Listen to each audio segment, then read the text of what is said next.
building a nation of capable learners and leaders. If you are a teacher, we want to celebrate you. Please send in your story on the link visible on your screens. It will shortly be shared on the chat window as well. It's www.firki.co/teachers of India. And with that, we'll start off today's webinar. Firki's webinar in partnership with Kids Education Revolution, or KER, on what teacher practices and perspectives grow students' leadership. My name is Pranati. I'm a course designer on the Firki team, and I will help you navigate through the webinar today. My colleague Ashwath will now share his screen as I quickly do a walkthrough for you all of the Firki website. This is so that as teachers and educators, you are aware of the services that the platform offers. In order to access the website, you will have to use your email ID and create an account on our website. This account is free to create and use. The Firki website offers teaching pedagogy courses that are free of charge and easy to use.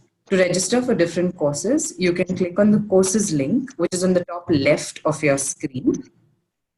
The courses allow you to choose based on difficulty level and category. Feel free to browse through the different courses that we have in our catalog using the search bar above. We're also adding new courses every month, so keep watching this space. Next up, we have the webinars page that is also accessible from the top left of the screen. On this page, you'll find information about upcoming webinars. If you scroll down, you will also find a bunch of resources from our old webinars, including video recordings of the webinar itself, notes from the webinar, the presentation that the speaker used, and other resources on the topic covered. Do feel free to browse this section at your leisure after the webinar tonight. The final section I will take you through is the resources page. Also to be found to the top left of your screen, this page houses and will house resources from several of our partner organizations, such as the British Council, Khan Academy, Storyweaver by Pratham, and more.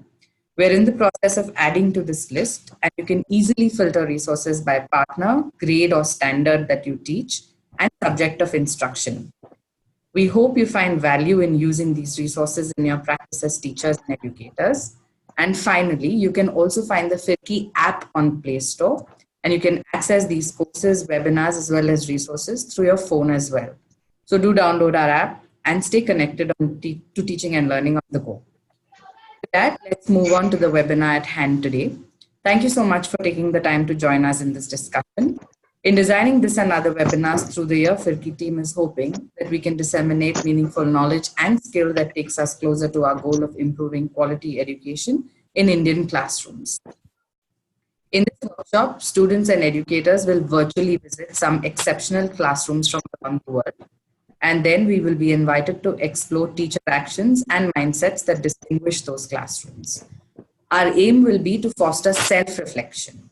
What can each of us learn from these classrooms that can inform teaching and learning in our own classroom? With that, let's begin today's webinar with an introduction to our speaker for the evening. Steven Farr leads the Global Learning Lab for Classroom Impact because he thinks we can learn our way to a new paradigm of education together. As a Teach for America Corps member, teaching on the Texas-Mexico border, and then as a civil rights and disability lawyer and law school teacher at Georgetown Law, Steven thought of education equity as a matter of equal inputs. Why were poor children getting fewer resources for education was the question he thought of. During his decade leading training and support at Teach for America, Steven was working from a different theory of the problem, closing achievement gaps. Much of his work there, including the book Teaching as Leadership, was built around the question, what are teachers doing that leads to dramatic academic achievement for students? Pushed and challenged by critical friends and by his work with Teach for All, today he sees his work as addressing a different, deeper theory of the problem. Steven no longer believes there is an existing map system that will give students the opportunity to grow as leaders of a better future. He does, however, believe that we can learn from students, families, educators, and community leaders who are navigating every day systemic injustices around them. And if we seek and share that wisdom, we can create that map. That brings us to the norms for today's webinar.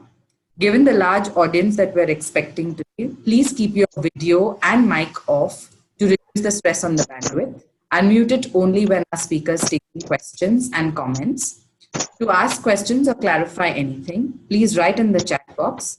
Ashwath and I from the Firki team will be there to curate your questions and comments throughout the webinar, and Steven will address them as and when possible.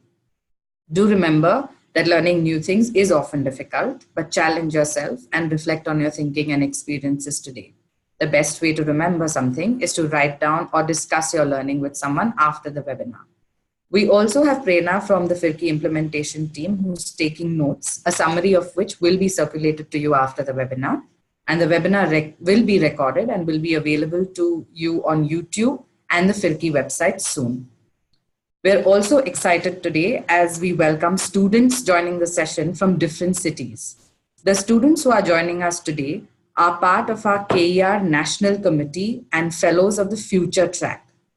The KER National Committee consists of 15 students across all TFI cities who run sustainable projects in their own cities, as well as work as amplifiers of the KER principles.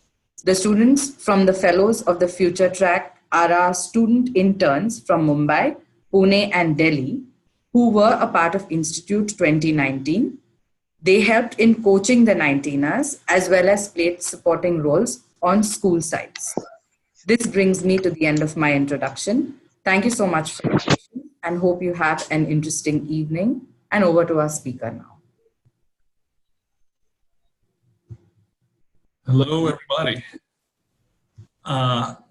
It's going to drive me crazy not knowing if you can hear. So will you just, in the chat, say, yep, I'm hearing you loud and clear if you can. Let me get the chat where I can see you guys. Yes. All right. All right. Good evening, everybody. My name is Steven Farr. I've been looking forward to this conversation. I'm gonna ask us, you know what, this is gonna drive my friends here in the room running the tech crazy, but I just read this study about, it was in operating rooms, and what it said was, you know, when there's surgery happening, it's enormously important that if someone sees something that's not right, they speak up. But often when something goes wrong in surgery, you go back and study it and realize someone just didn't say something. This is one of those situations where I'm hoping at some point in this call, you take yourself off mute and you say, you know what, Steven, I just think you're wrong, right? But I'm afraid if you don't put your voice into the air, you might not do it. So here's what we're gonna do. Ashwath, I'm gonna ask you to unmute everybody when I count to 3. It's gonna be crazy. And I want everybody on this call, all around India, and I see some people from around the world, you are just gonna say, hello, my name is, and how you're doing today. All gonna listen to the noise of all these people. And according to the study, that's gonna make you more likely to speak up later, okay? So can we try that?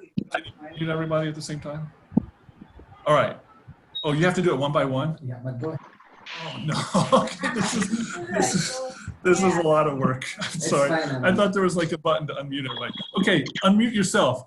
At the count of 3, everyone all at the same time, and you'll listen at the same time. 1, 2, 3. Hello everyone, this is Suparna here. Hi everyone. How are you doing, guys? Oh my god.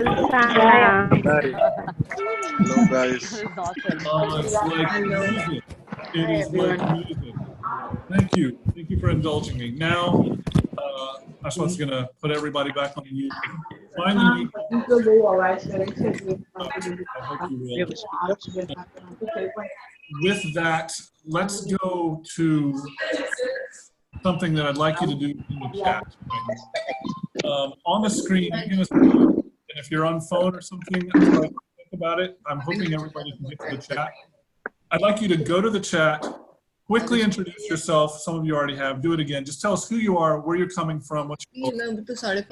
Actually slow down and think about this question. How would schools and classrooms be different if they were designed to develop students' leadership for a better future for themselves, for communities, and all of us? I'm going to read it again. How would schools and classrooms be different if their purpose, right, if they were designed to develop students' leadership for a better future for themselves, their communities, and all of us? This is going to take a minute for these to start to flow, but I'm going to look in the chat and see what people wrote. I'm going to go to the chat myself and do the same thing. I'm going to ask everybody who's around in the room to do that. Please go to the chat and do what it says.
Wow, thank you.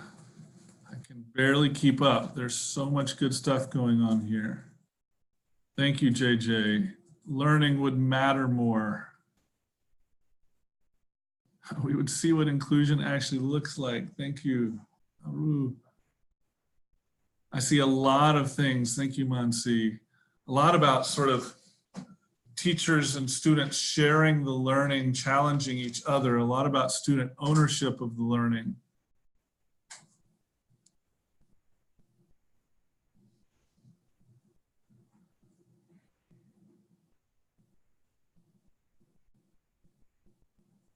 Hello, everyone on Divya's computer. There's a whole crew of you guys. Hello, hello.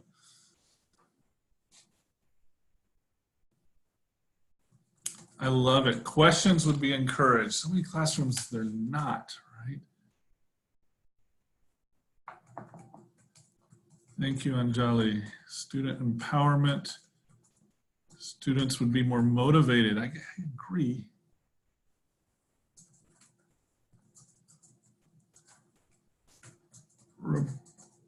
Rebecca, hello in Kenya. Maybe you're not in Kenya right now. Welcome.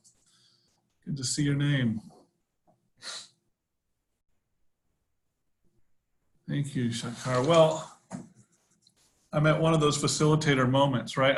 I actually think if you just read everything there, we're done. It's sort of better than what I've got to offer, which I think makes an important point that I think we know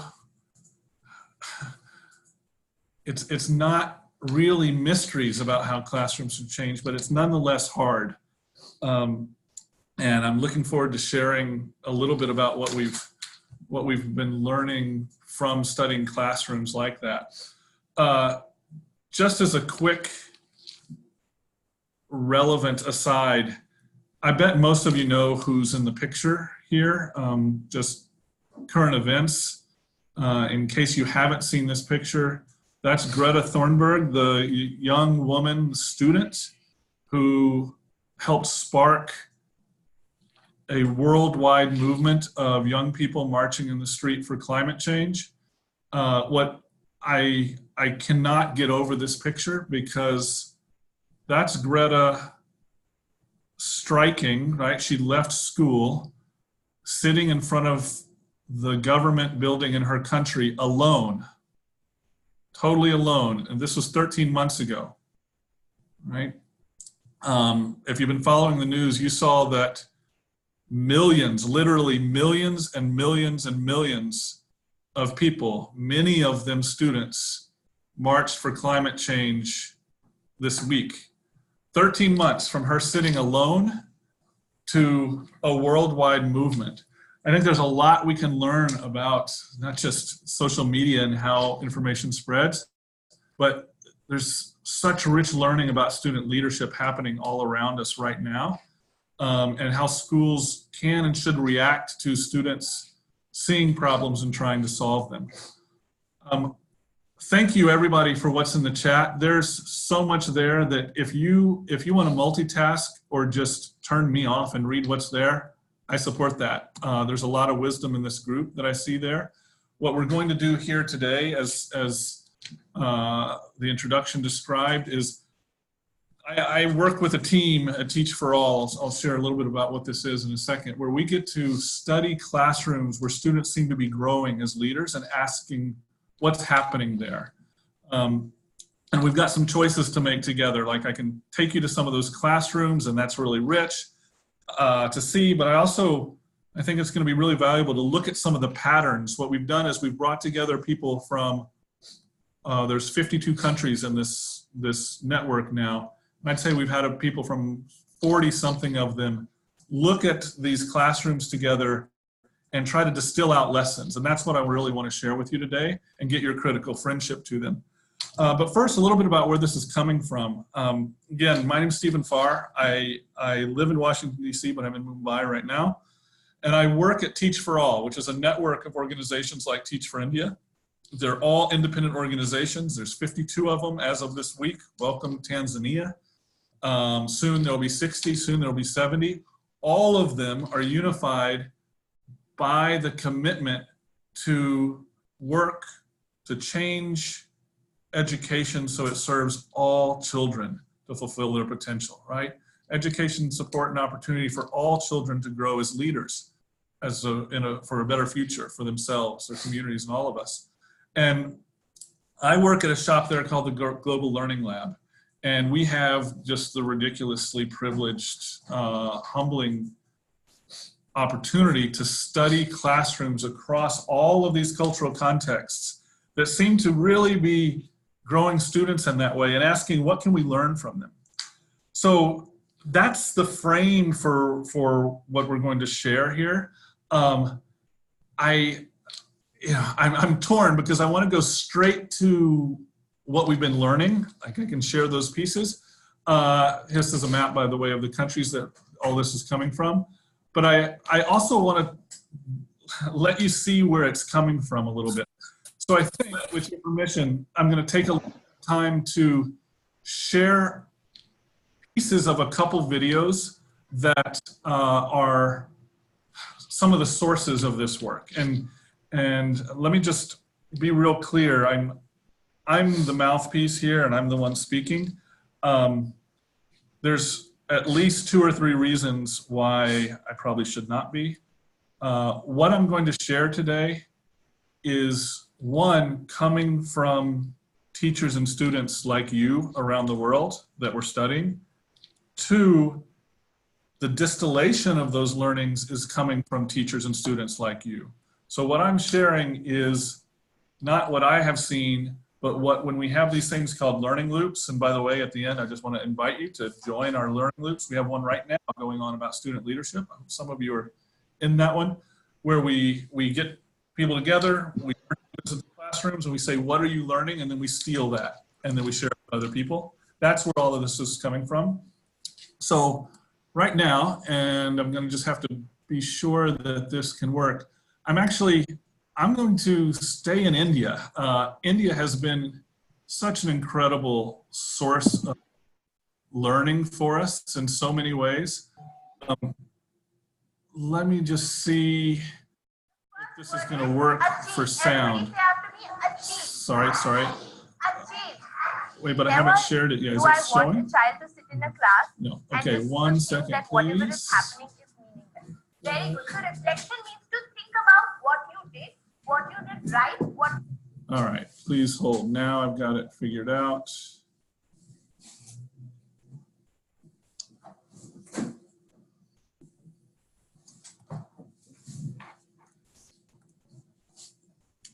Sharing computer sound.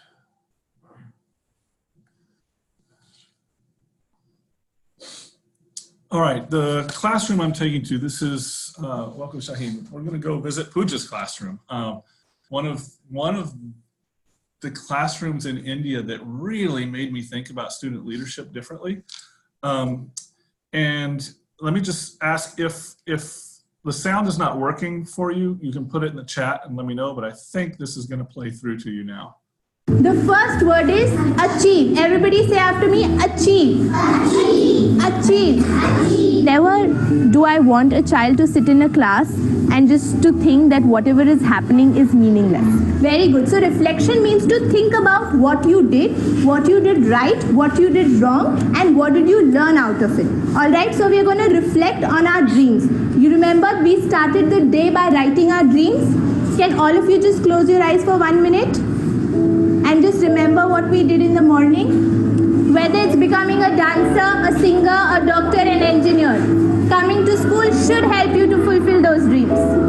Can you please share your dream and how coming to school is going to help you to achieve that dream? Class, I want to become a singer and I am coming to school. I did have a vision for my classroom, but when I came to my class with my vision, I wanted each and every child to have their own vision for themselves, and we integrated the vision. So it was never me imposing a vision on them. I told them this is what I feel should be there. You let me know what you feel. We are coming into the class to learn from each other. I'm teaching you things, you teach me.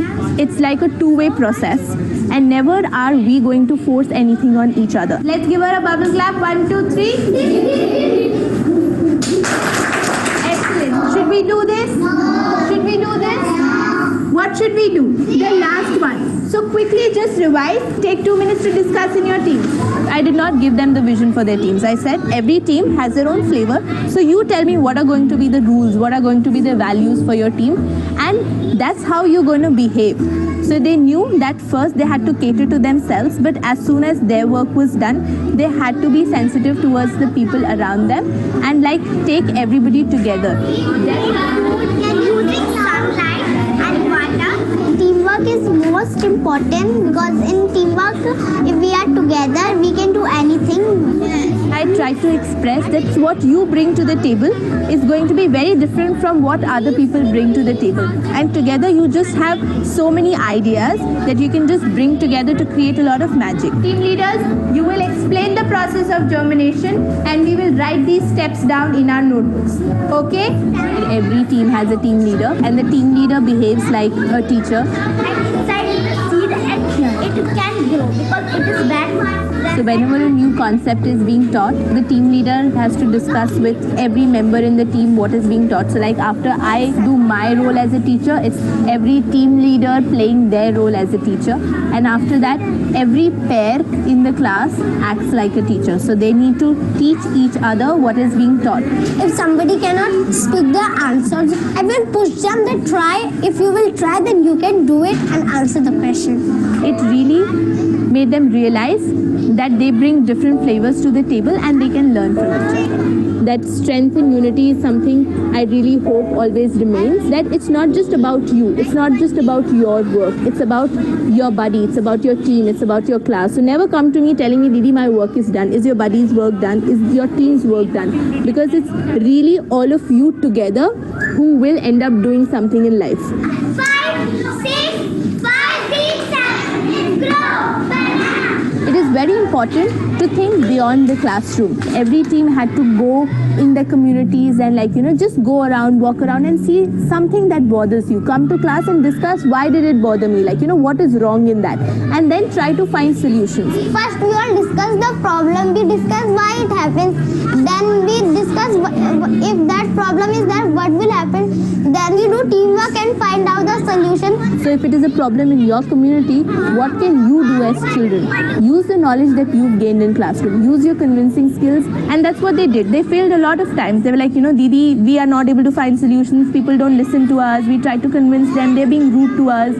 But that's okay, you need to keep trying. It's a process which is going to take time and you have to.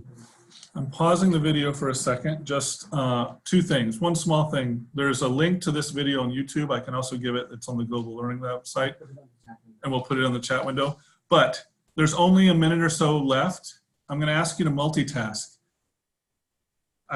There's 100-something people here. And Facebook going, I mean, we have so much collective wisdom here. I can't help but ask, as you're watching this, what are you seeing that gives you any degree of confidence that students may be growing as leaders? What are some differences about this classroom? And I'd like you to go back to what you wrote in the chat at the beginning. We had such great ideas about what classrooms might look like, would be different in theory. Now you're seeing this classroom. Start to, as this finished, put some things down. What do you fail a lot of times before you actually succeed, and after 10 failures a small success used to make them so happy and so thrilled that they did not mind failing after that. So if right now we are able to see how the knowledge gained in the classroom is helping the child to make changes in the environment outside classroom, it will actually give us an idea of how, when the child actually finishes his or her education and goes into the real world, how is the child going to be there. So I need to become a good person who help poor people to do their works, because I am thinking that if I am the poor people, how will I feel? I really hope that they always remember the power in unity.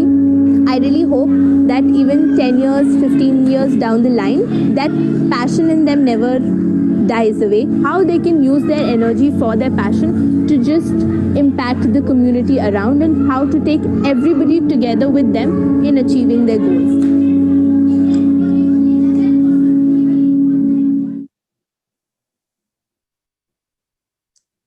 All right. I would like everyone to join me in just sending vibes of appreciation to Pooja and her students and their families. I've seen that a lot of times, and I have just learned a ton from it over and over. And there's some other videos when you get a chance to check it out. You can get it at the Global Learning Lab website too. There's other videos of her engaging with the mothers of her students in ways that I think goes even further on this point.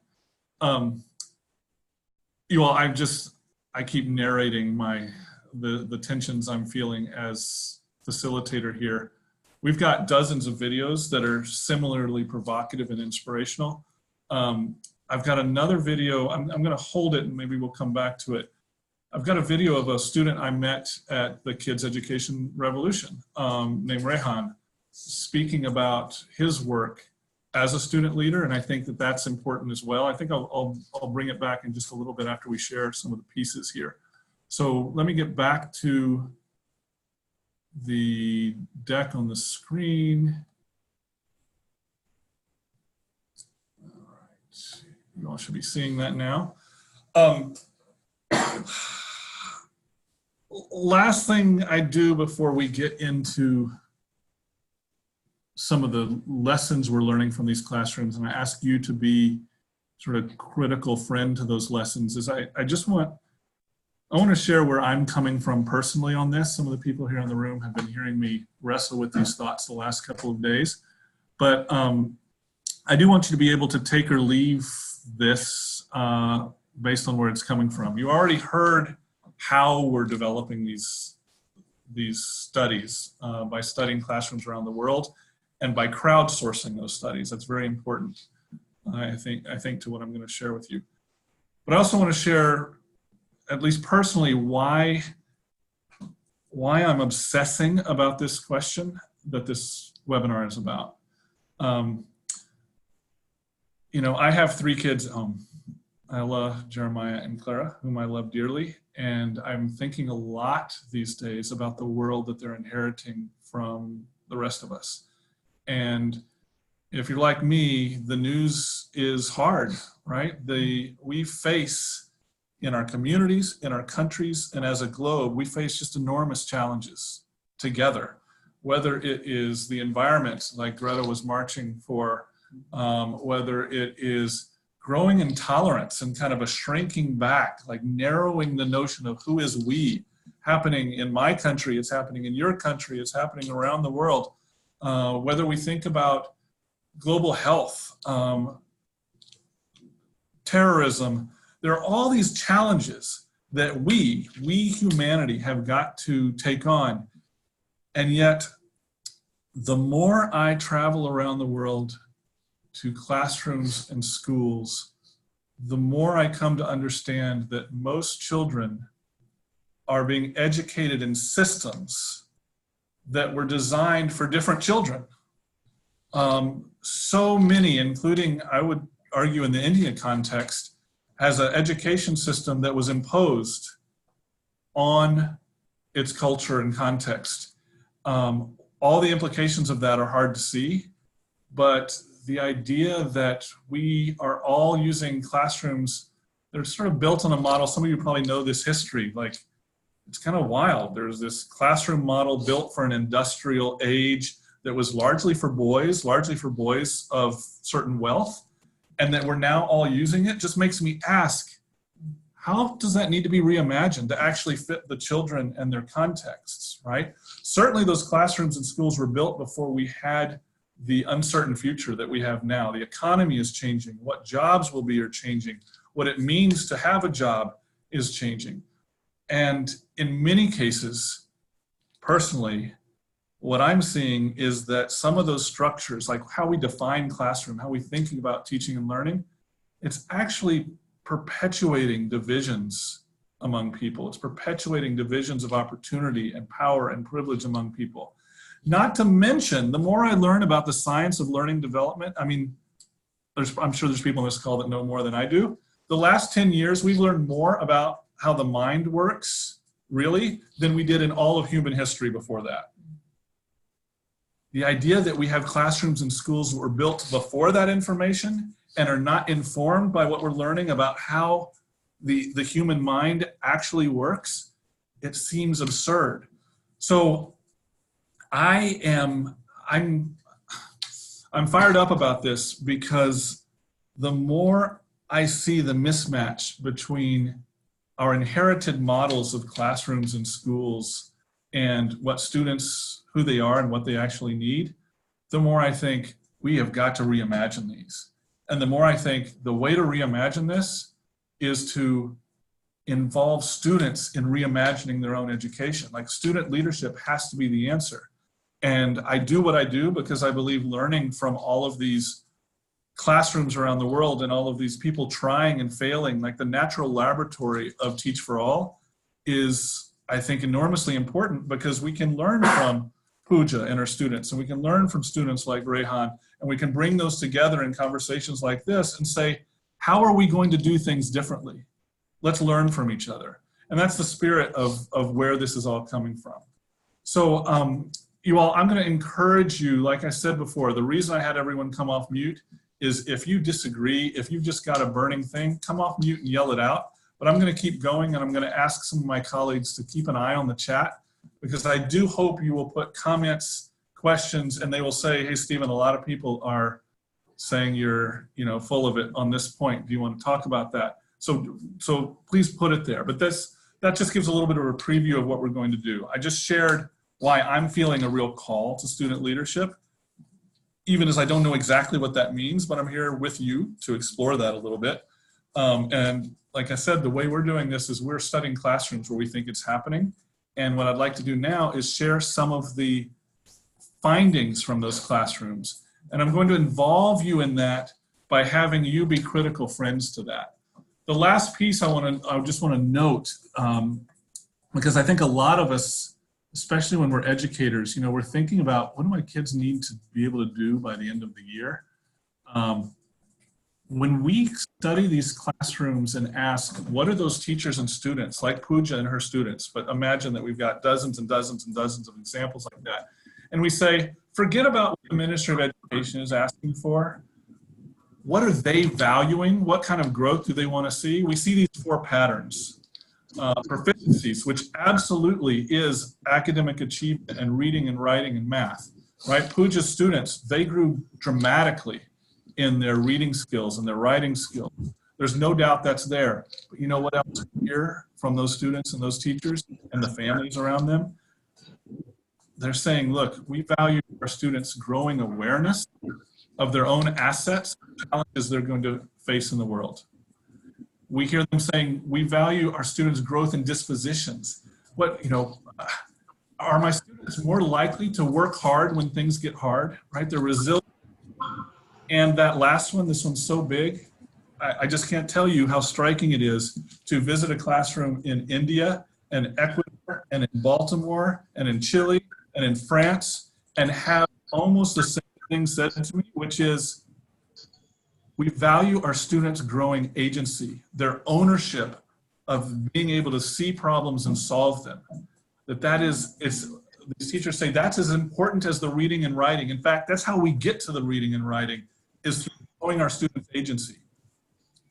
What's striking to me about these outcomes is that so often the teacher rubrics, some of them I have helped design, get to proficiencies at the expense of those other outcomes, not because of those other outcomes.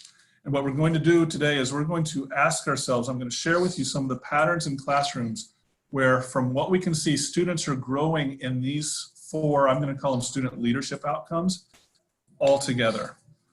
A little bit of a footnote, if this triggers your interest, you can go to the Global Learning Lab website, which we can share, and we have a repository that we've collected of ways all around the world that people are using to measure these things. How do I know that my students' awareness is growing? Well, there's some student surveys, people are trying this, trying that. There's no magic assessment, but these teachers are not just, saying it's awareness and I don't know. They can make an argument that my students' agency is growing and here's how I know. And I think that the more that we hold ourselves accountable to growing these kinds of student leadership outcomes, the more they help us learn what it takes to get to them. And that's where we're about to head. So I'm going to actually take a 60-second timeout and ask every single person who's on here in the chat to just write something in the chat. It can be a thought, it can be a feeling, it can be a reaction to something you saw in Puja, it can be a disagreement with something I said. I just want to take a minute for you to reflect and say, okay, this is where I am at this point before we share the patterns in these classrooms. So I'll go quiet 60 seconds and let's just see how everyone is doing and feeling in the chat.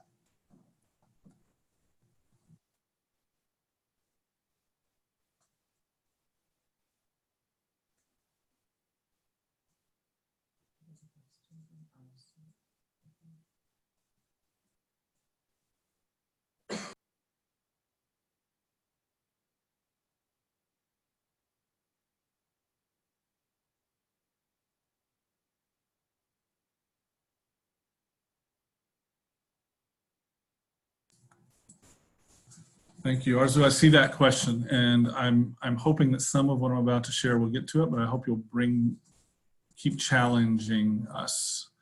Thank you, Mahesh, for saying you're confused. I appreciate the honesty there. If you'll say more about what you're confused about, I'll try to help, but I'm hoping what I'm about to share will clarify that confusion a little bit. All right. I am going to put on the screen, oh, there's such good questions coming at me. How do I include the environment with me as a teacher? Yes, yes, yes, yes. All right. I would like you to bring those questions to what I'm about to share from these classrooms. I'm going to do this first by sharing just a few stories to bring these principles to life, these practices, and then I'm going to give you a chance to look at some of the fine print and do a little bit of self-assessment on this. So what you see on the screen is when we take these classrooms and we get dozens of people around the world to watch them and we say, what do these classrooms have in common that are growing student leadership? We see 6 practices that show up over and over and over. And I'm going to start with the bottom one. Connect. We develop trusting relationships that create diverse, sustainable coalitions. I want to stop here for a minute because this is different from, if anyone's familiar with the Teaching as Leadership rubric, we have a pillar there called investing. I invest my students' families in working with me, right? There's a whole lot of research out there about collaborating and connecting to students' families. What we're hearing from these teachers goes like this. You know, I know that it's important to connect with families. Often the way that I've been told to do that is I need to connect with them so that they can help me with my classroom management, and that they will receive my call if a student isn't doing something right, or that I can get them to help me do what I'm planning to do in the classroom. And the teachers are saying, but that's not what I'm talking about here. If I'm growing student leadership, what I need to do is connect deeply enough with families so that I'm having a conversation about the purposes of education. What are we aiming for together? So it's not a question of I need to build relationships to convince something of someone. It's I need to build enough relationships so I can have an honest conversation about this child and what we aspire to together. That's a different kind of connecting. And I start with that because these teachers start with that. You saw what I didn't share the second video from Pooja. I hope you'll go see it. You will see how deeply she is connecting with students and their families. And it's not because she wants to convince them of something. It's because she wants to listen and have a conversation about what are we aiming for together. And that goes to the second piece, which is at the top of this circle, envision. I'm just going to say this as aggressively as I feel it. I don't care if you're teaching young kids, middle school kids, high school children. The question of what is education for has to be part of the conversation. And the students have to be part of that conversation. That in classrooms where we see students growing on these 4 outcomes, we see students and teachers having conversations about purpose. You saw in Pooja's video her talking about what are your dreams? That was an age-appropriate way to have conversations about purpose and envision the world of the future. Over on the left, there's 2 things here. A couple of you said, before we even shared any of this, a couple of you, maybe more than that, at the beginning shared something related, I think, to holding space. Again, I'm just going to tell stories. 18 months ago, almost 2 years ago, we asked every partner organization in Teach for All to send 2 of their strongest teachers, which we defined as classrooms where students seem to be growing as leaders, to a conference. They came to London. The teachers thought they were coming to a professional development conference, and it sort of was. But we were studying those teachers and asking them, what are you doing? What are you doing differently from what you were taught that's really making a difference? Here's what we kept hearing. These incredible teachers would say, well, you know, at my institute or at my university or on my rubric, it keeps challenging me on my instructional strategies and my classroom management strategies and how I lesson plan, and all that's important. But the reality is I'm spending as much time on creating the conditions, the space in which students can trust and learn from each other, as I am on lesson planning and instructional strategies. That I have to create not just the physical space, but the emotional space of trust so that students are genuinely learning from each other. And that takes work. And your rubrics are not encouraging that. Why not, right? We really, with all these people around the world, we had a hard time finding a phrase to capture that.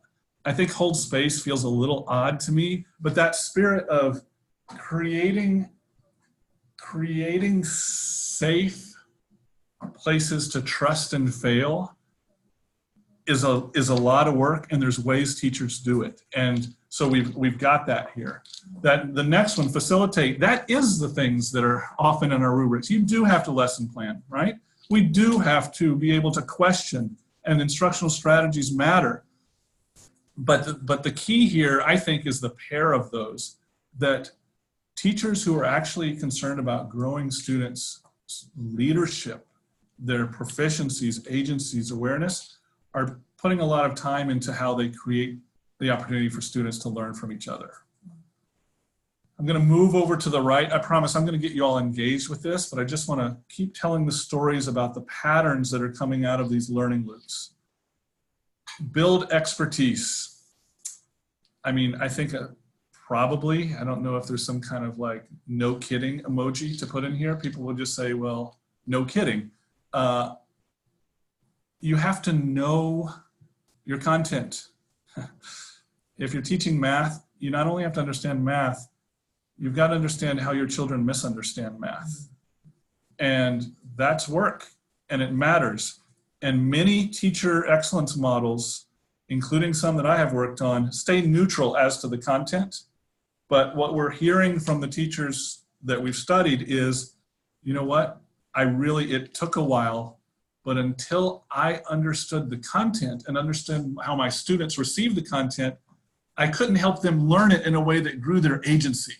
Right? I could tell them the answers, I could tell them what they need to know, but if we're going to discover it together, I've really got to understand the content and understand how they learn it. And so growing student leadership on the path to chemistry or math or reading and writing, it requires just expertise in whatever your area is. And then that last one, this won't surprise any of you who are educators, we're just growing all the time. These teachers are saying, what a key factor in my students growing as leaders is me being a student with them. Like, my students know that I'm learning from them as they are learning from me. And that gives them power. That puts them in a position of thinking, yes, like I have agency, right? It increases the dispositions of growth mindset because I'm modeling it. This is the point where I wish we were all sitting around the table drinking coffee and we'd say, like, what do you think of all that? What I'm going to do in a second is share with you some of the concrete actions that these teachers say, and this is what this looks like in my classroom. I'm going to overwhelm you with this slide and take it away from you. It's a lot, but you'll have a little time for it. But right now, I just want to stop and slow down and ask a couple of questions. And I'm going to, there's 100 and something people here. If you want to come off mute, this is a good time, but also in the chat, what is your reaction to these things? I see some things that I'll have to catch up a little bit. But the questions I have for you are, does this resonate? Are these things that you are already doing and thinking, well, of course, do you disagree with some of these things? I'm especially curious, I would especially appreciate the courage of people to say, you know what, I think that's what my students need, but I'm not doing that. And here's why. Here's why that was hard. Because often the reaction we're having when we're sharing this is teachers saying, yeah, I feel the need to be that way, but ... And what are those things? What are the barriers to reimagining education in our daily actions? Again, I'm going to do one of these timeouts and take 60, 90 seconds for you just to think, read what your colleagues are saying. If someone wants to come off mute and share, I'd love it. But I'm going to be watching the chat too, just to see reactions. What are you thinking as you see these practices at a high altitude? And then we'll look at a lower altitude in just a moment.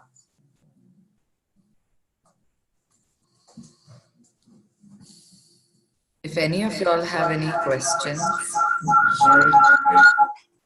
please feel free to unmute yourself and ask Steven now.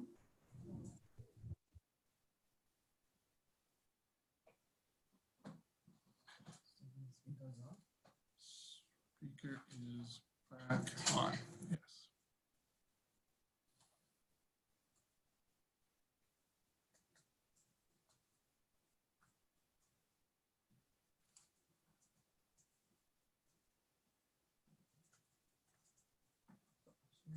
Hello. Hello, who's that? Hello. Hi, Steven. This is Anaga from IT school. Hello, thanks for pushing the off mute. Anaga, talk to us. Very similar to what you said. I feel, but ... I think.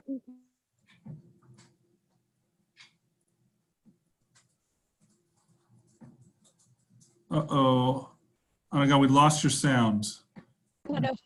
How does that go hand in hand? And I think that's where the content expertise and all of that comes in. But one question that I was looking to find answers for is just in teaching as leadership in the investment strand, we talk about how do we go from using student-centered strategies to teacher-centered strategies. I'm sorry, Annika, for me, it's cutting in and out, so I didn't get the whole question. I understood that you were asking about, it sounds like you're familiar with teaching as leadership. We're talking about the investment strand. Oh, it looks like she dropped off.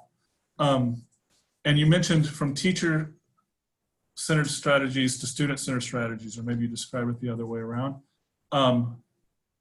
Yeah, I'm going to infer a question there and just share a little bit. Hello? One thing, oh, there you are. Annika. Hello? Yes, can you hear me? Yeah, I'm sorry, Annika. We don't have a good enough connection for me to hear it, but it does trigger a story I'd like to share.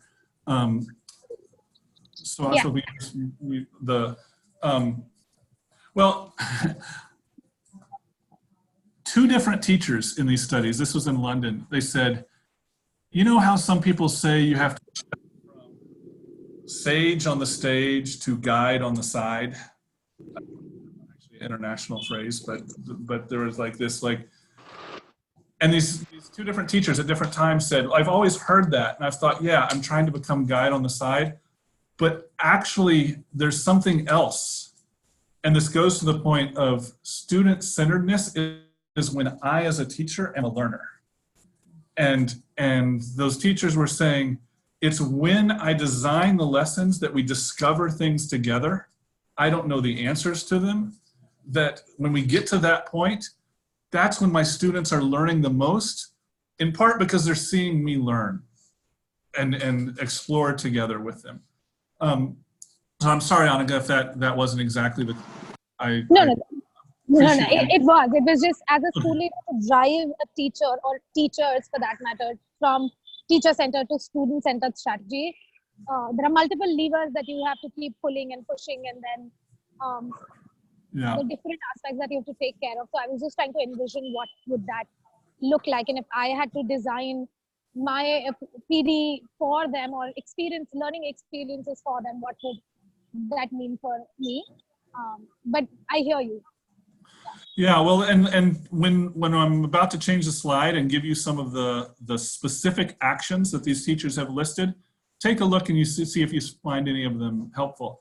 I will also, this is getting ahead of ourselves, Annika, but when we have studied these, we call them transformational teachers. When we study these transformational teachers and we say, when you're not being that way, why not? Like, what's the but, ... But so often it's something internal. In fact, this happened in India. I was just telling you all this story. A year ago, working with some Teach for India staff and teachers, and we were talking about these things. And this, I believe he was a second-year teacher, said, I want to be the teacher that is truly a learner with the classroom. But when things start to go not well, when I start to get scared inside, I revert back to being the sage on the stage and taking over and taking control, because that feels safe to me. And when we explore why does that feel safe to you, it really comes down to, because that's what the classrooms were like that he grew up in. Like, that is the internalized assumption about what learning is that it's from a teacher filling up the empty vessel of the student. The teachers that we're studying are saying that is not what grows students' agency and dispositions and proficiencies.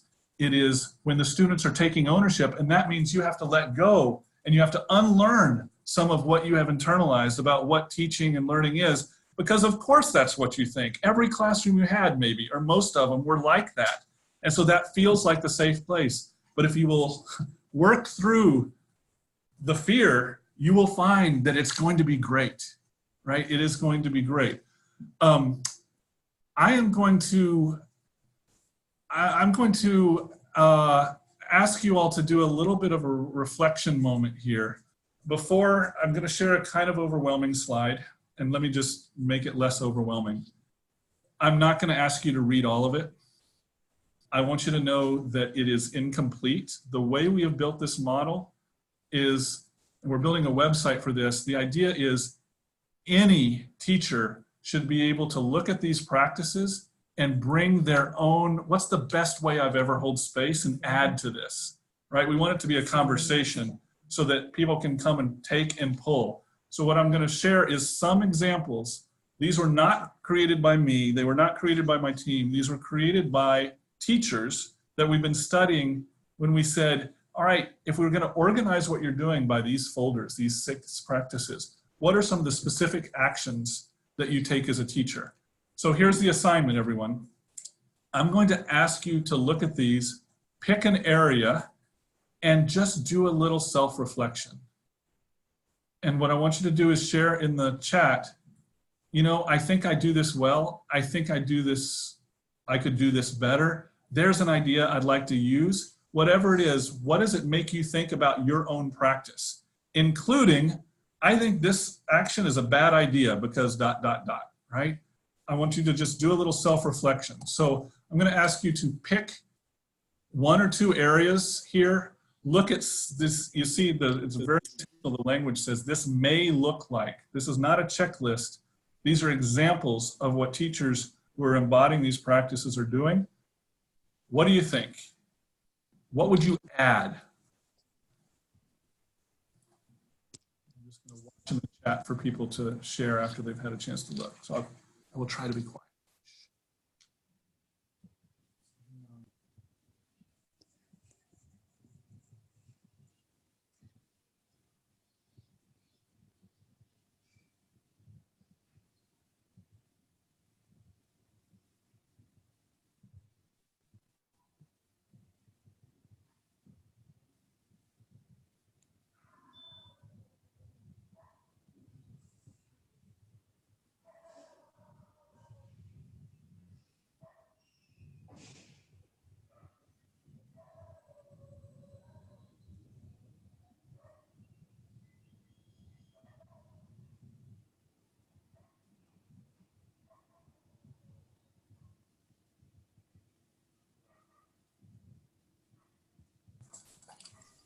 Thanks, Nora. What I'm asking you to put in the chat is really any reaction to the section you start to read. Like, I really like this idea. I would add this. I think there's something missing. I've tried this and it didn't work. Just what does it trigger for you as an educator? If this was a map that you were working toward to say, like, these are some of the concrete practices in classrooms where students are growing as leadership, what does it make you think and feel for you as an educator? What do you want to validate? What do you want to question? What do you want to challenge? So Angela has asked what are the creative ethics?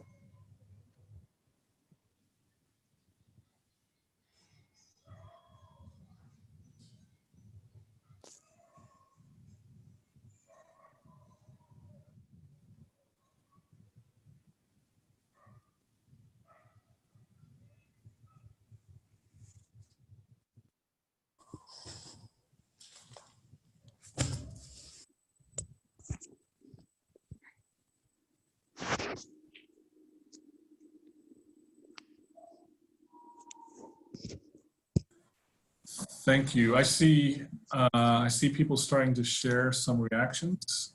Please keep going with those. I've also, my friends here in the room have shared some of the questions that have come up so far, and I want to just acknowledge those, and then I'm going to share a few thoughts in reaction to those questions in just a couple minutes. But I want to give you time to think and write and see what some of your colleagues are saying here. Again, I think the most valuable learning is in the chat for this whole thing.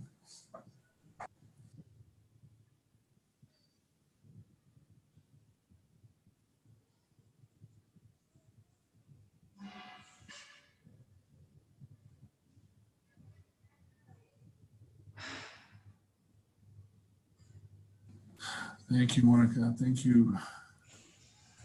Satya, thank you.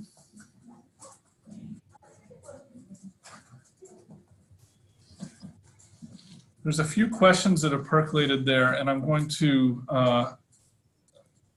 ask you to multitask, or you can stop. Seeing a lot of interest in the hold space piece, and a few people have asked, like, what supports do you need to create that kind of environment? you know, I know it's going to be disappointing to say, I don't know. I don't. I will share, like, there's some things we can share here, and then I'm going to share some of the patterns I see in these teachers.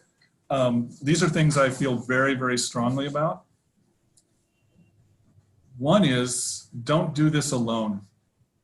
If you feel like your students need you to take action more like what's on the screen than what is being expected of you, find a co-conspirator.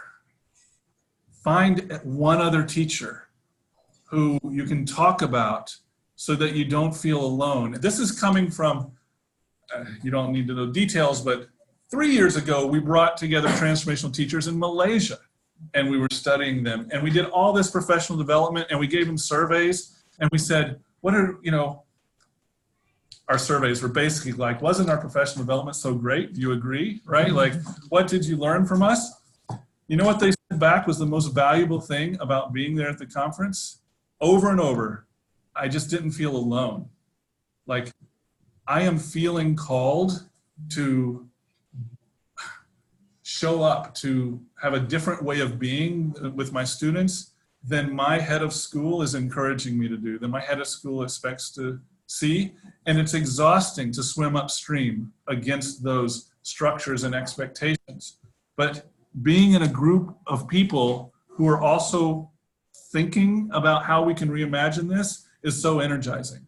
So I would say there's a lot of just taking care of yourself and finding a co-conspirator for those things that's important. And I would actually start there. And the second thing I would start with is just be with your students, right? That means proximity. There's a word I learned in these studies, I've never heard it before, propinquity, which I think means the same thing as proximity. It just means be there. When they come in, be with them.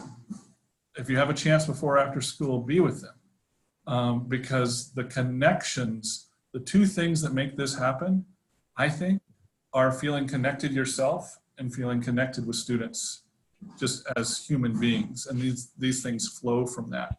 So for me, the question of like execution on this, it's not actually at the level of detail that is here, but you have to have a relationship enough with students that they're honest with you and that you're honest with them so you can actually hear what's happening. And that's hard. That is not how our schools are built. They're not built for that to happen, right? So you've got to carve out opportunities to do that. There are a couple other thoughts, questions here that I wanted to quickly address, but I want to keep going. A couple people have said something about the research. Like, I see research out there and think, let's do this. I should follow the research. I just want to be clear before I say what I'm about to say. I'm a big believer in research. I really am. I started my science fairs in high school the year after last year's science fair. Like, I love research. Most education research asks what actions get to academic achievement. So I just want to encourage you, when you see research, ask what question it's asking and what outcome it's aiming for. Because what I'm coming to learn is, if instead of saying what works, you say what works for whom, to what purpose, you get different answers. Because if you give me 3 students, I can get them to read and write in a way that takes away their agency, or I can get them to read and write in a way that grows their agency. So if I only value the test score, if that's all the research is going for is academic achievement by itself, it gives strange incentives, I think, for teachers to force feed things, to get students to do things, to get students to know things in ways that actually suppresses what we're talking about here. So ask the research, what outcomes is that getting to?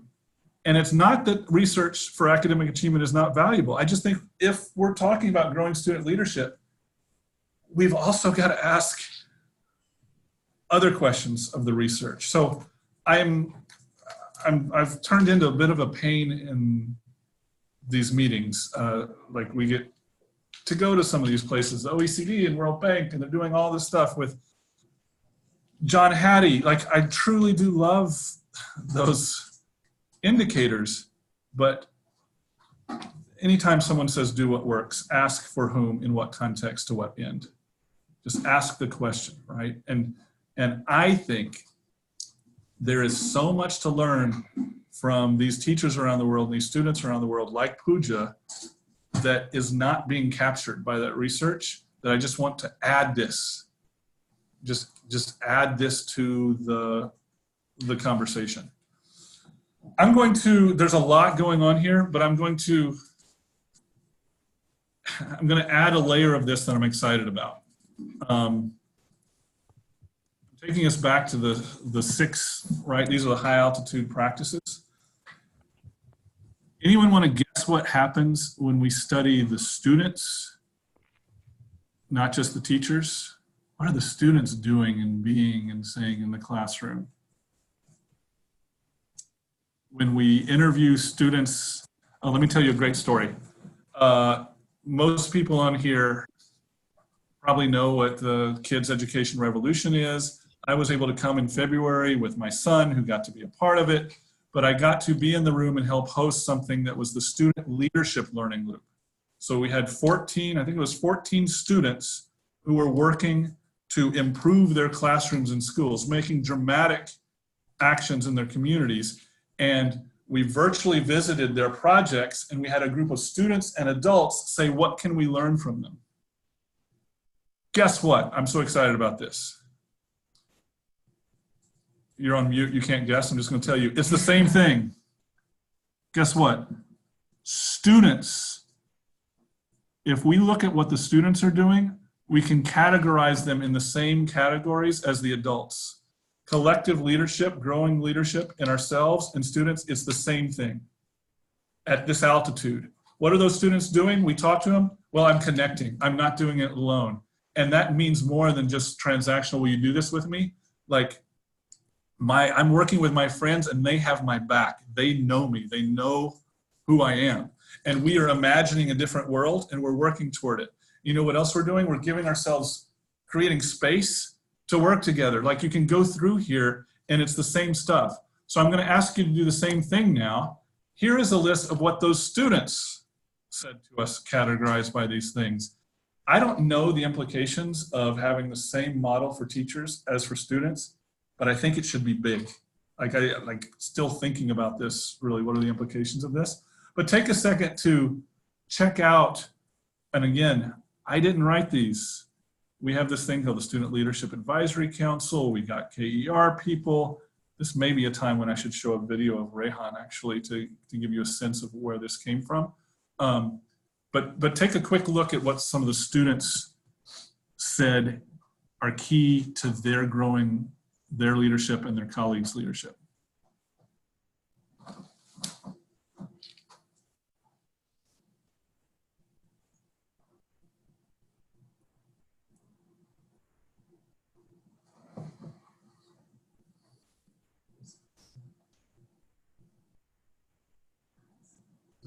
No.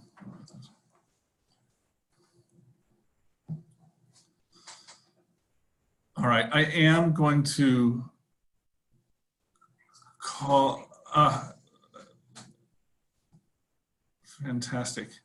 I'm getting a note from some of the students that are in the KER, but it's all right that I share that. For a bunch of reasons, including you must be tired of hearing me talk.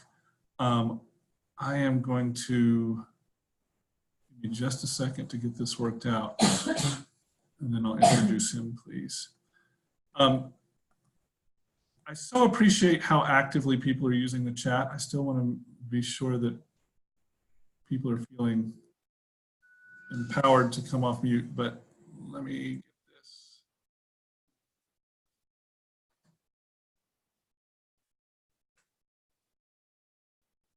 All right.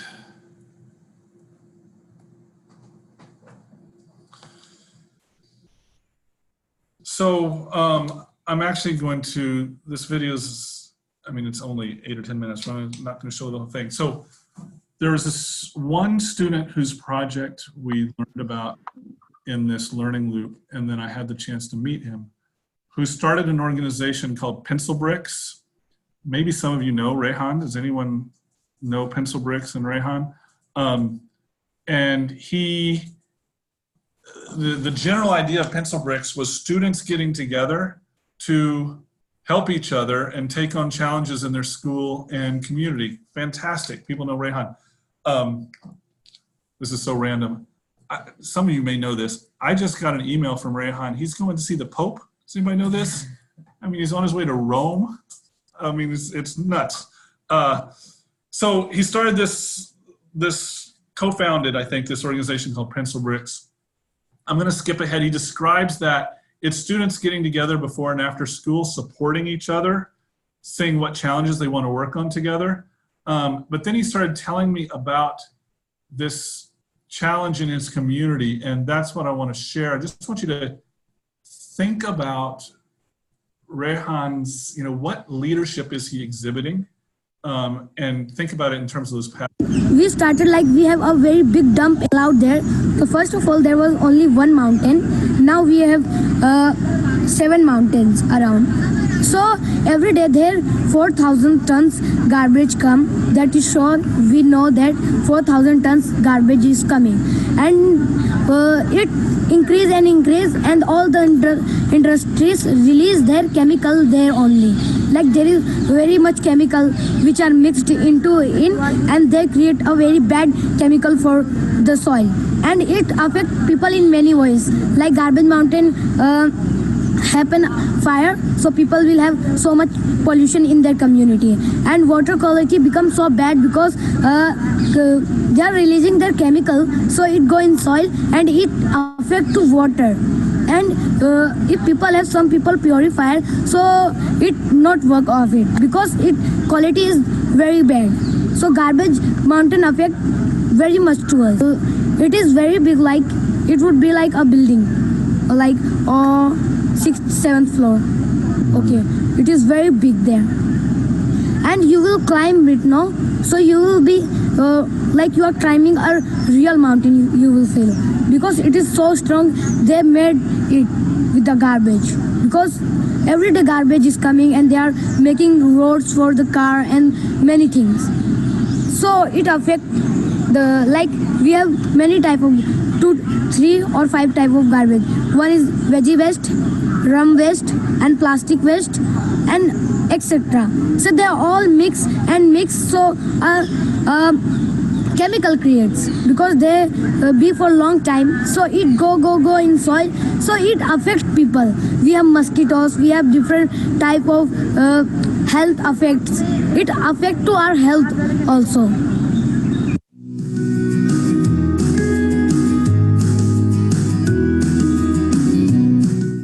So we are working on it also. How can we solve it? We are not thinking that we can stop garbage mountain, and if we will stop garbage mountain, a new place, a garbage mountain will be created. We are thinking to how to do less garbage in our community and stop this, because it's affect us in many ways. And we talk to other people, how can we join them in this project. Pencil Brick work in, like Pencil Brick have this logo in my head, what I have, like we all meet in our place that is called Pencil Bricks, and we talk about our problems, how can we solve it. We talk to municipal corporation about it, but they are not doing anything about it. We are thinking to do ourselves only. We are trying. We started. There is so much pollution that you cannot survive over there. There is so bad quality of water that you will not drink it. We are trying to meet some people who are really interested in it to do this project. Thank you very much.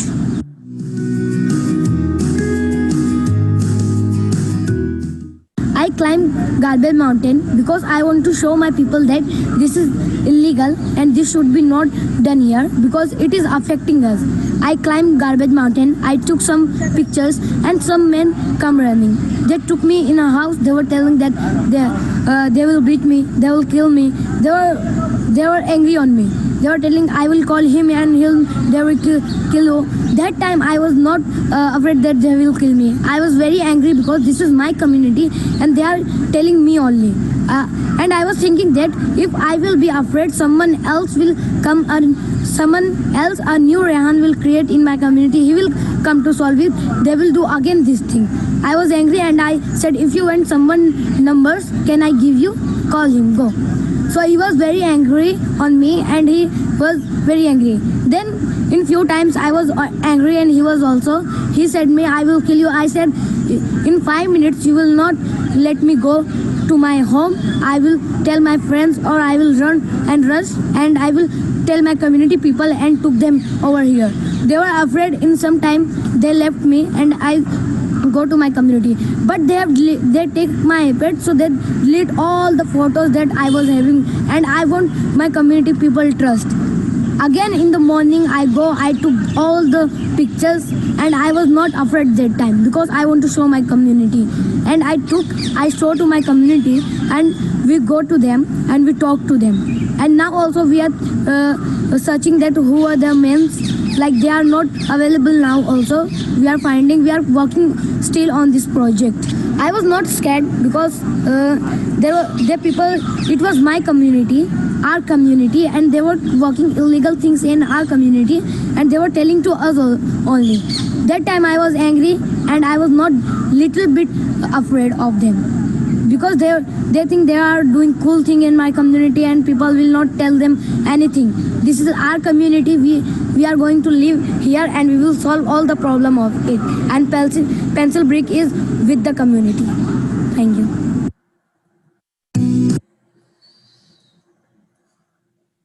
Thank you, Rehan. Every time I see it, and as I told him, his story really inspires me and makes me so uncomfortable, right? Like, I think one of the things that you see in the interplay of the teacher and student actions is that student leadership has to also come with creating safe place for students to practice that leadership, right? And it, it sounds like Rehan put himself in harm's way, and his courage I appreciate, but I also just think, oh my gosh. But I also think, is Rehan learning more from what he's doing with Garbage Mountain or school? And how could those be the same thing? I'm going to ask a favor of people.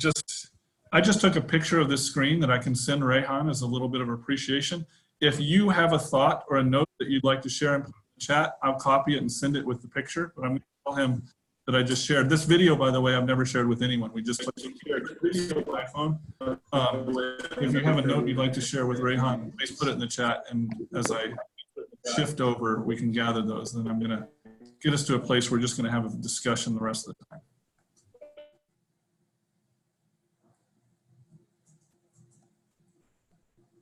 Okay.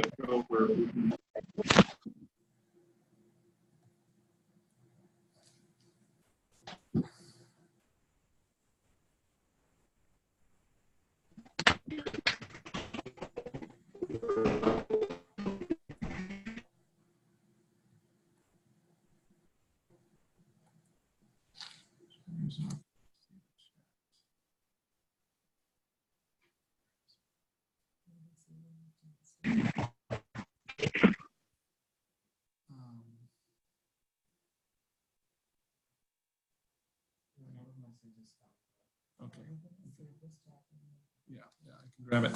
All right, can you all see?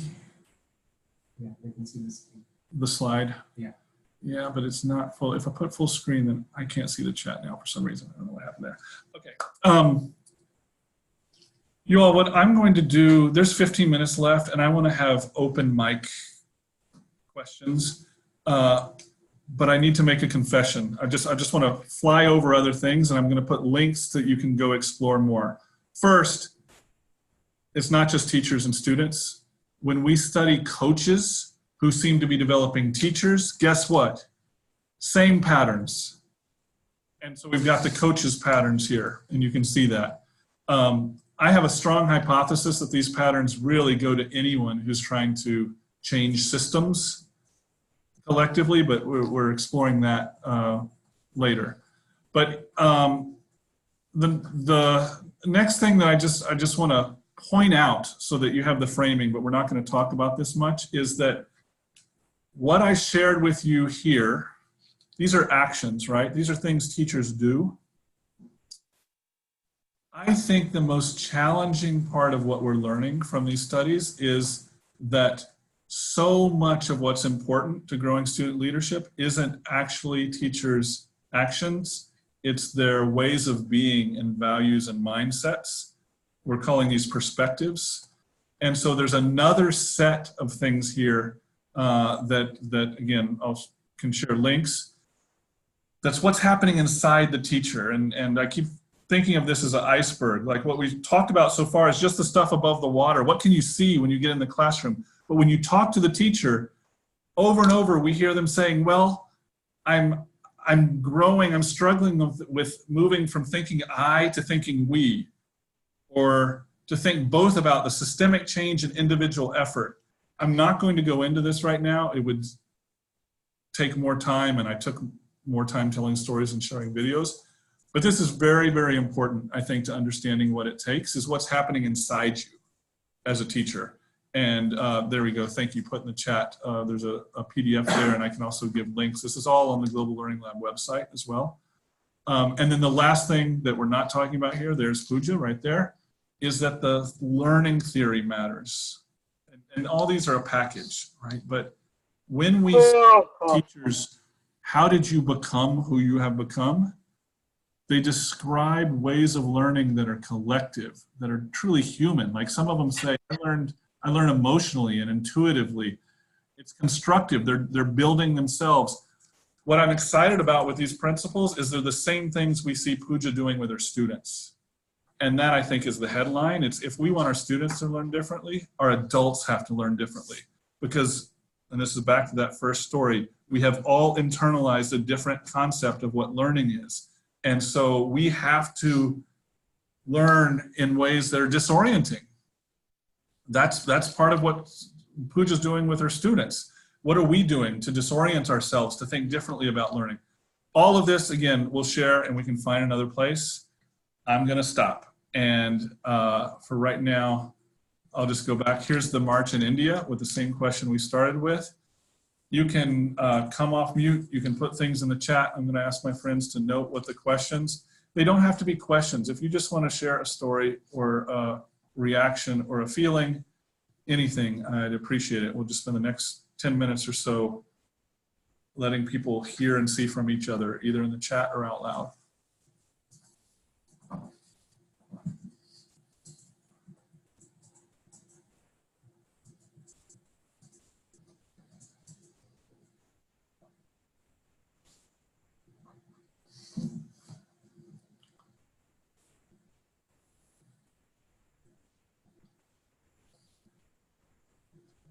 Not because I'm going to put any pressure on anyone. I'm not cold calling, but I just want to, I'm going to say people's names that I see there. And if it inspires you to come off mute, come on.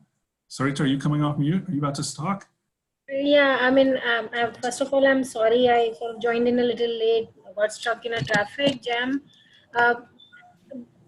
All through this presentation, as well as in my own personal reflections, whenever I work on students' leadership, at times I find myself a little sort of guilty thinking that, you know, when children are in a stage of enjoying their childhood, because of the way we have created this world, they're pressurized by these global issues. And there are issues of, you know, children facing more and more depression these days.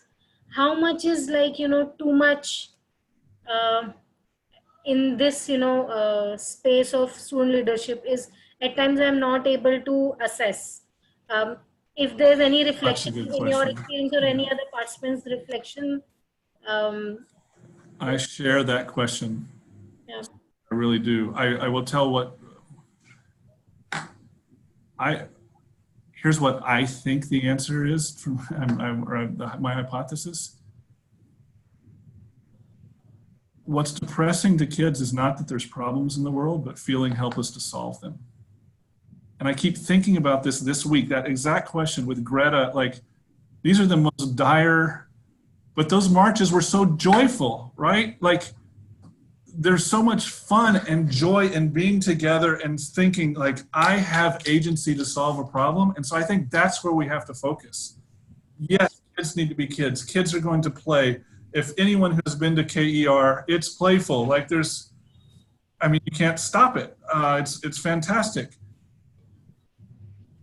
But the reality is children know what's happening in the world, right? We're either going to shut them away and lie to them, or we've got to be honest and give them agency. And I think the answer to that challenge is agency. It's the lack of feeling like I can do something about it. So with my 7-year-old who sees these things, right? And it's kind of scary to hear people talking about the future, but one of her chores in our house is getting the recycling together. Like that's action, and that is age appropriate, and it gives some agency and it makes her part of it. And I actually think that's the direction we have to go. That's very I see some things in the chat. Thinking too, that keep thinking of the agency. I think so. Thanks. Others, I just see other names flashing by. Satya, do you want to come off mute? Pranati, you want to come off mute? Anybody else? Okay.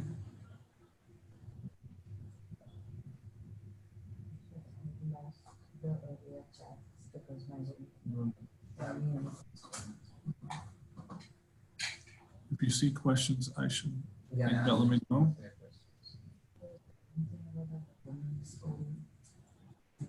I see Parniti talking, but her mic is mute. Who? Oh, sorry. Who was that? Pranati, can you come back off mute? That would be me. That's you. Sorry, that's you.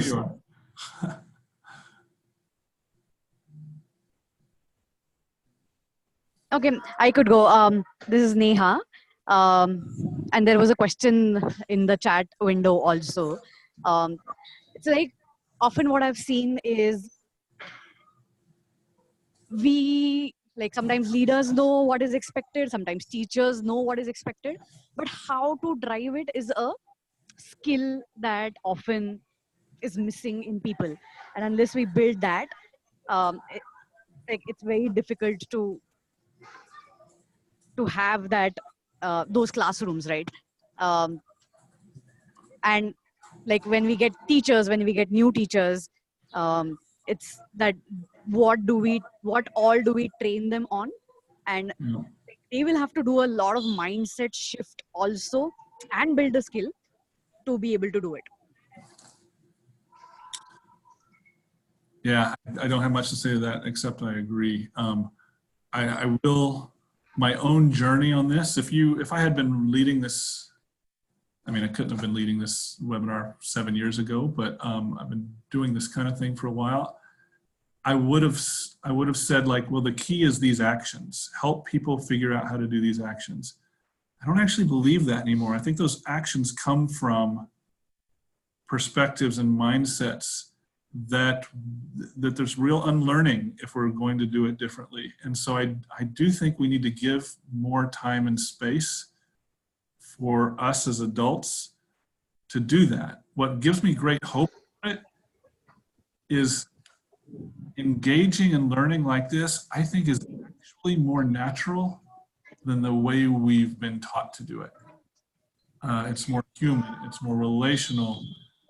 Some people look at these lists and think, oh my gosh, you're asking me to do so much. This is not more, it's different. And I will say this over and over, the teachers whose classrooms are like this are happier and they're more fulfilled. And I don't think they're working longer hours. They're sharing the load with students, and it's a little messier and it's a little less predictable, but it's not that you've got to do everything and then add on. It's that you've got to start in a different place, which is in the connecting and the purpose. It means that you have to take some risks and let students learn and fail. And so your energy goes to a different place.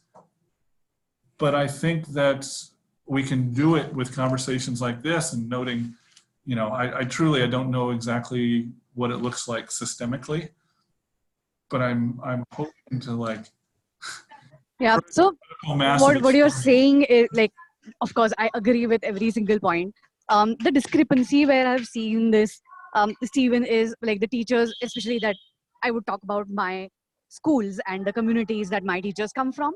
I have found that there is so much of dissonance in their private lives and what is expected in their professional life. Like the schools have become this place where they put on a mask and do what is expected of them. But when they go back at home, they don't have agency. They don't have decision-making power. They have to listen to somebody else. They are facing domestic violence. So to come out of that themselves first, like this will require for them to come out of that, deal with that, answer those difficult questions for themselves. And then I would think that they would be able to somewhere start doing it for the students. So that is a very big challenge that when is you're a very, very big challenge. Facing it on a personal level, how do you push it to do the same thing for students? Like expect that to be done with students. I wish I had quick, easy answers. I know there are none. I know like there's a lot of work to be done and we just have to be consistent with it.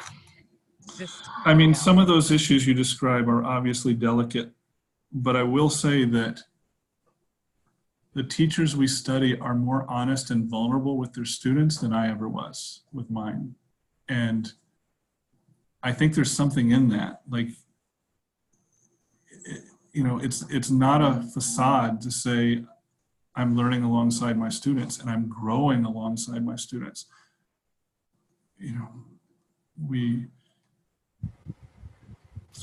I think, I don't know, I'm thinking about, if you all haven't seen the video of Wisdom, I bet some of you have seen it.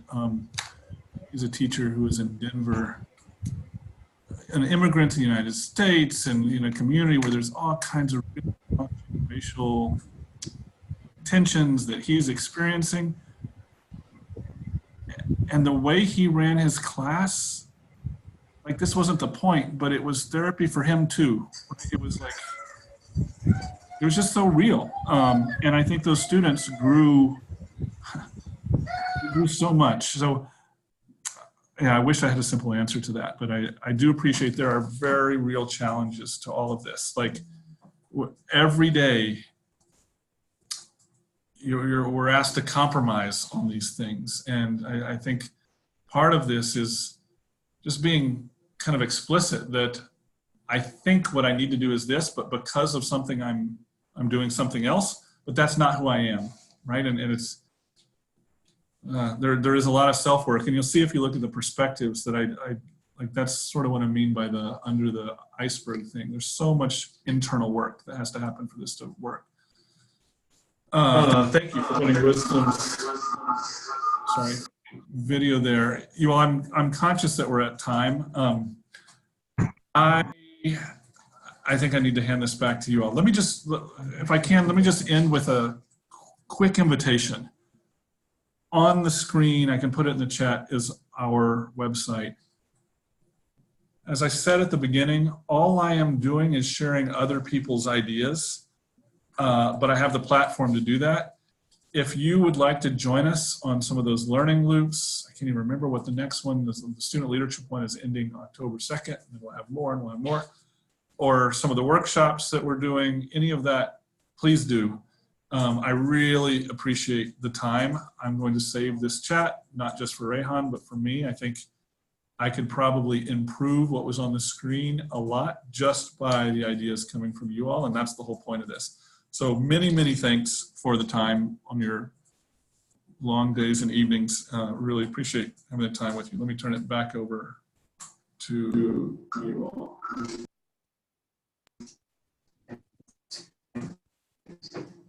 Thank you, Stephen. Yeah.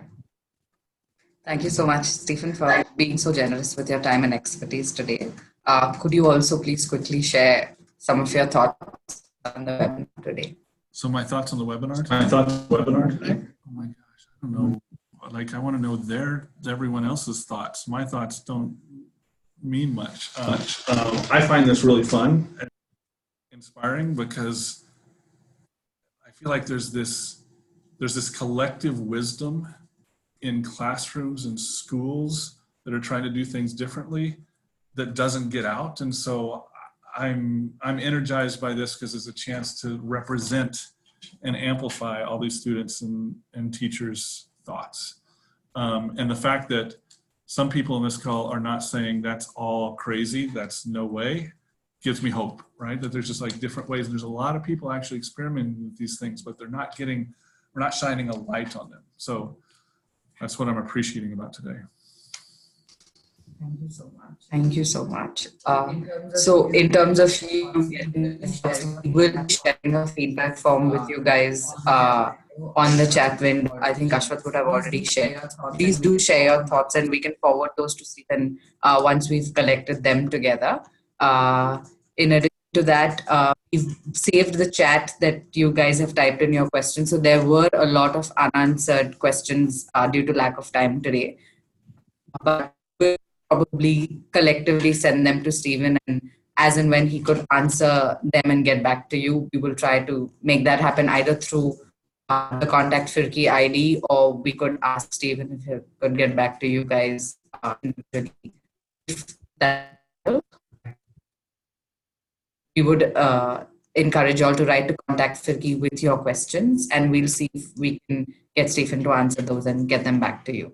Thank you so much once again for joining us. Our next webinar is scheduled to take place on the 23rd of October with the British Council on English and skills, connecting the dots. So do look forward for Firki emails in your inbox for information on this upcoming webinar. Please do take a minute to give us your feedback on your learning experience on our webinar today. This will help us to grow and improve our resources for you. Thank you and have a good evening.